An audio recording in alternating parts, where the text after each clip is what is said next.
ب7 معالق بس هتعملي وليمة من اللحمة المفرومة. 7 معالق لحمة مفرومة هتعملي بيهم وليمة تكفي عيلة كاملة، وحتى لو كان عندك ضيوف كمان هتكفيكي وكمان هتشرفك قدام ضيوفك. تعالوا كده نسمي بسم الله ونصلي على رسولنا الكريم ونشوف هنعمل النهارده ايه. مبدئيا كده لو لسه اول مرة بتشوفي قناتي، يا ريت تدخلي كده تاخدي جولة في القناة وتعملي اشتراك. ما تنسيش تفعلي زر الجرس على الكل علشان يوصلك مني كل جديد. باحب أشكر كمان كل الحلوين اللي بيسيبوا لي لايك وأي حد بيسيب لي كومنت، يعني مش قادرة أقول لكم قد إيه أنتم بترفعوا من روحي المعنوية.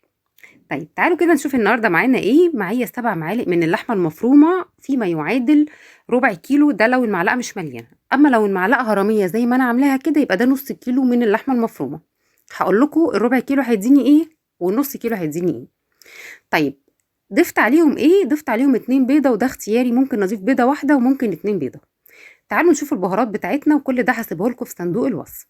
البهارات بتاعتي عبارة عن ملح، فلفل اسود، 7 بهارات، توم باودر، بصل باودر، بابريكا، وكمان نص معلقة صغيرة من القرفة. وخلي بالك قوي من التكاية بتاعت القرفة لان بتدي في الوصفة دي طعم حلو قوي. تمام كده. طيب ضفت كمان 2 معلقة من الفيجيتار الحار الجاهز اللي بيتباع عند العطار. خلي بالك لان ده فيه ملح فخدي بالك قوي من الملح بتاع الوصفة. وضفت كمان معلقتين من الدقيق. كويس، ضربت الكلام ده كله فرمته في الكبة فرم ناعم لان انا محتاجة ان الخليط بتاعي يكون ناعم كده. طيب بعد كده جبت كيس تلاجة زي ما انتوا شايفين طبعا يعني التصوير واضح معانا اهوت. جبت كيس تلاجة فتحته وبدأت ان انا اخد معلقة من الخليط بقى اللي احنا عملناه ده وبدأت اشكله كده بشكل عشوائي. عايزة اعمله بسمك يكون رفيع، ولا هو رفيع قوي ولا هو تخين قوي، حاجة كده تكون وسط تقريبا كده في حدود 2 3 مللي، ما تكتريش اكتر من كده. انا مش محتاجة ان يكون معايا سمك تخين ابدا. تمام كده. طب احنا النهارده بنعمل ايه؟ احنا النهارده بنعمل البفتيك الكداب. البفتيك الكداب، ايوه معلش يا جماعه سامحوني بقى في المصطلحات الجديده، موضوع الكداب ومش الكداب ده بس هو اسمه كده. او سميه انت باي شكل يعجبك. خدي بالك انا هنا بعمل القطعه كبيره زي ما انت شايفه، القطعه دي كبيره بحجم كف اليد. كويس، انت طبعا تقدري القطعه اللي انا عاملاها دي تتقسم على 2. انا هنا بعمل بشكل عشوائي، تقدري تقسميها على 2. وبتبقى حلوة والحجم بتاعها بيكون كويس. تقدري كمان تعمليها أقراص زي البرجر بالظبط وهتديكي برضو شكل حلو قوي والأولاد هتفرح بيها. المدارس بتاعتنا على الأبواب الترم التاني، ربنا يقويكم ويقوينا. على قد ما بنقدر بنعمل حاجات للأولاد، وعايزة أقول لكم الوصفة دي حلوة جدا وبترمي معاكم كمية كبيرة ما شاء الله يعني. وهتنفع معاكم كمان حتى في سندوتشات الأطفال. الأطفال بتفرح بأي حاجة معمولة بانيه. الوصفة دي هتتعمل بانيه، ولكن الحلو فيها انها ما بتشربش كمية من الزيت خالص. يعني كمان هنوفر في كمية الزيت بما ان الزيت غالي وكل الحاجة النهاردة بقت غالية. تمام كده. طيب هنا انا عملته بشكل عشوائي. لو انت حابة بقى تسويه بتعملي زي ما انا بوريكي كده بظهر السكينة، وتبتدي كده تمشي على الكيس، وهنا بالطريقة دي كده هيتساوى زي ما انتم شايفين. بصوا المنظر اتساوى معايا على طول. هيبقى بشكل متساوي، بس هو الحقيقة بيطلع بشكل عشوائي. ده المعتاد بتاعه يعني. تمام، ادي دي كده اللي سويناها ودي كده اللي بالشكل العشوائي. كويس. هنا انا عملت القطعة دي كبيرة زي ما قلت لكم بحجم كف اليد. انت تقدري طبعا تقسميها على 2 او تعملي القطعة اصغر من كده شوية، هتديكي طبعا عدد اكتر من العدد اللي انا عملته. لو لسه مكملة معايا لغاية دلوقتي طبعا يشرفني ويسعدني انك تحطي لي لايك وكومنت حلو زيك. ادخلي خدي جولة في القناة بإذن الله هتعجبك. هتلاقي وصفات تستفيدي منها. كده احنا خلصنا كل الكمية بتاعتنا زي ما انتوا شايفين بالسمك اللي احنا قلنا عليه. طب تعالوا كده نعدهم هم عملوا معايا قد ايه. زي ما انا قلت لكم انا اشتغلت على نص كيلو، تقدري تعملي ربع كيلو.